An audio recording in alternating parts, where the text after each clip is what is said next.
Halo guys, Samsung A07 ini emang kelihatan murah dan menarik. Tapi setelah 3 bulan, ternyata nggak semuanya bagus, namun juga nggak seburuk itu guys. Makanya di video kali ini, saya akan berbagi pengalaman tentang kelebihan dan kekurangan dari Samsung A07 setelah 3 bulan. Siapa tahu bisa jadi bahan pertimbangan buat kalian yang lagi kepikiran mau membeli HP ini ya. Jadi nanti di video ini masing-masing ada 5 kelebihan dan 5 kekurangannya guys. Oke, tanpa berlama-lama langsung aja kita mulai dari kelebihan yang pertama. Yang pertama, performa. HP ini harganya 1 jutaan, tapi udah didukung dengan chipset MediaTek Helio G99 yang biasanya ada di HP 2 jutaan guys. HP ini udah mampu memberikan performa yang stabil, nggak lemot, dan tanpa nge-lag. Di harga 1 jutaan, chipset ini udah yang paling kencang ya, apalagi dipadukan dengan One UI yang terkenal ringan. Selain itu, HP ini juga udah menggunakan tipe memori penyimpanan UFS, makanya buat buka tutup aplikasi itu udah nggak akan berat guys. Jadi antara chipset, UI, dan tipe penyimpanannya, membuat multitasking di HP ini sudah sangat lancar ya. Kelebihan yang kedua ada pada baterainya guys. HP ini juga udah mempunyai baterai dengan kapasitas 5000 mAh, besar tapi standar ya. Sebenarnya di HP lain juga banyak yang segini, tapi daya tahannya itu sudah sangat awet guys. Untuk pemakaian sehari-hari menggunakan internet, dari baterai penuh sampai habis, itu bisa dapat screen on time hampir 7 jam. Jadi kalau dipakai dari pagi sampai malam, rasanya HP ini cukup 1 kali ngecas aja ya. Dan walaupun HP murah, tapi juga udah dikasih charger bawaan 25 watt. Jadi untuk ngecas nggak akan lama-lama banget guys. Dari 0 sampai ke 100 itu nggak sampai 2 jam ya, dan udah bisa dipakai seharian penuh.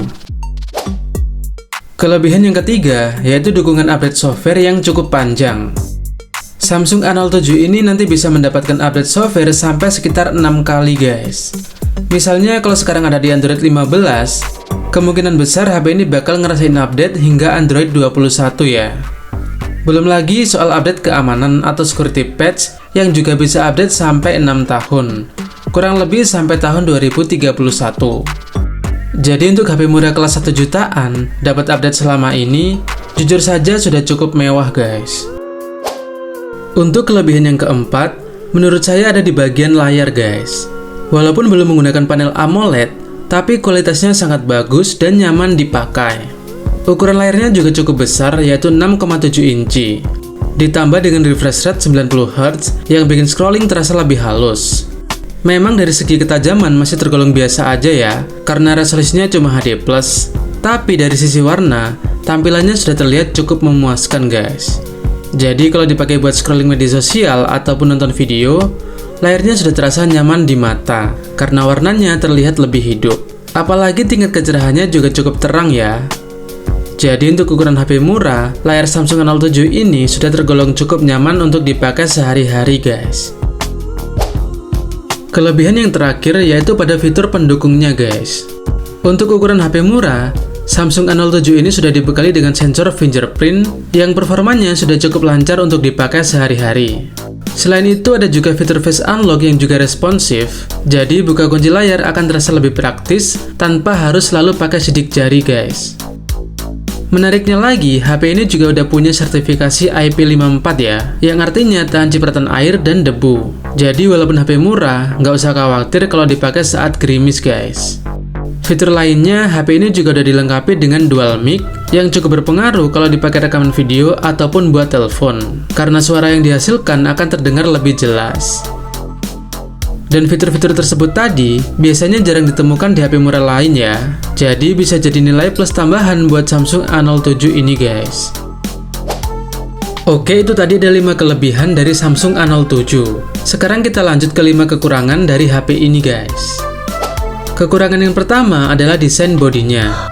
Bagian samping-sampingnya ini terlalu mengkotak dan agak kaku ya. Jadi kalau dipegang itu kurang terasa nyaman guys, karena sikunya yang terlalu tegas. Selain itu, backgroundnya ini juga cukup mudah terkena bekas sidik jari yang bikin HP ini terlihat cepat kotor. Jadi kalau dipakai tanpa casing, genggamannya kurang terasa nyaman dan ngelihatnya juga kurang menarik karena mudah meninggalkan noda sidik jari. Makanya kalau pakai HP ini, saya selalu menggunakan casing ya, supaya pegangannya terasa lebih enak dan backdoornya nggak gampang kotor guys. Kekurangan yang kedua ada pada speakernya. Menurut saya kualitas speakernya ini masih kurang memuaskan ya. Itu karena HP Samsung A07 ini hanya mempunyai satu speaker saja, yang letaknya cuma di bagian bawah bodi. Kualitasnya ketika saya dengerin secara langsung saat sehari-hari, entah itu dengerin musik atau nonton video, suaranya itu terasa kurang lantang, dan karakter audionya juga kurang bulat guys. Jadi kayak agak cempreng gitulah istilah gampangnya. Kayak bassnya kurang terasa gitu. Jadi kualitas speaker dari HP ini bisa dibilang hanya sekedar ada aja, belum bisa memberikan pengalaman audio yang istimewa guys.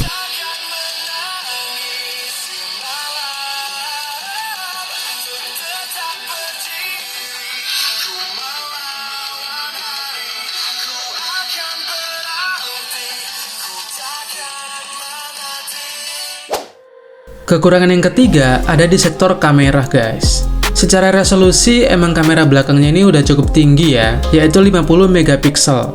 Namun dari segi kualitas, hasilnya menurut saya masih belum terlalu memuaskan. Dari sisi ketajaman hasilnya masih kurang dan terlihat agak burik. Detail fotonya juga kurang fokus, malah cenderung agak buram guys. Apalagi kalau dipakai di malam hari ya, akan terasa lebih jelas noise-nya. Kontrasnya juga terlalu berlebihan. Warna yang dihasilkan kurang hidup dan terlihat agak kusam. Dan untuk perekaman videonya, kualitasnya juga sedikit pecah, apalagi nggak ada fitur stabilisasinya. Jadi kalau dipakai buat ngerekam sambil jalan, akan terasa jelas gempanya guys. Kalau untuk tingkat kecerahannya sih sebenarnya masih cukup terang ya. Namun secara kualitas, secara keseluruhan Samsung A07 ini masih tergolong kurang guys. Kekurangan yang keempat ada di bagian sensornya. Sensor yang dimiliki HP ini itu sangat-sangat terbatas banget guys. Sebagai contoh ya, HP ini belum dilengkapi fitur NFC, jadi kalau kalian sering pakai e-money akan terasa sangat kesusahan. Berikutnya untuk sensor-sensor lainnya juga sangat minim sekali. Beberapa sensor yang tidak tersedia di HP ini antara lain adalah giroskop, kompas, sensor suhu, sensor tekanan, dan sensor orientasi juga tidak ada. Jadi kalau mau dipakai main game yang butuh giroskop nggak akan enak guys. Begitu juga saat menggunakan navigasi seperti Google Maps, juga nggak akan bisa akurat karena nggak ada sensor magnetik. Jadi dari sisi sensor, Samsung A07 ini juga masih banyak keterbatasan ya. Oke, kekurangan terakhir yaitu di bagian RAM dan penyimpanannya. Karena konteksnya ini adalah HP 1 jutaan, jadi tentu saja yang kita bahas ini adalah varian yang 4/64. Dan RAM 4GB di tahun 2026 itu sudah sangat kecil guys. Mengingat aplikasi sekarang itu udah makin berat ya. Jadi untuk pemakaian jangka panjang, kapasitas RAM segini akan terasa sangat kurang. Begitu juga dengan penyimpanannya yang cuma 64GB. Satu game aja kalau di-download full itu bisa memakan puluhan giga. Belum lagi ruang yang terpakai untuk foto, video, serta sistem dan aplikasi bawaan atau bloatware-nya. Sedangkan kalau ambil varian yang tinggi, seperti RAM 6GB atau 8GB, malah makin nggak worth it guys. Karena harganya itu udah hampir 2 jutaan. Dan kalau udah menyentuh harga 2 jutaan, masih banyak pilihan yang jauh lebih bagus dari HP ini. Oke, jadi sampai sini aja videonya. Jangan lupa komen, terima kasih.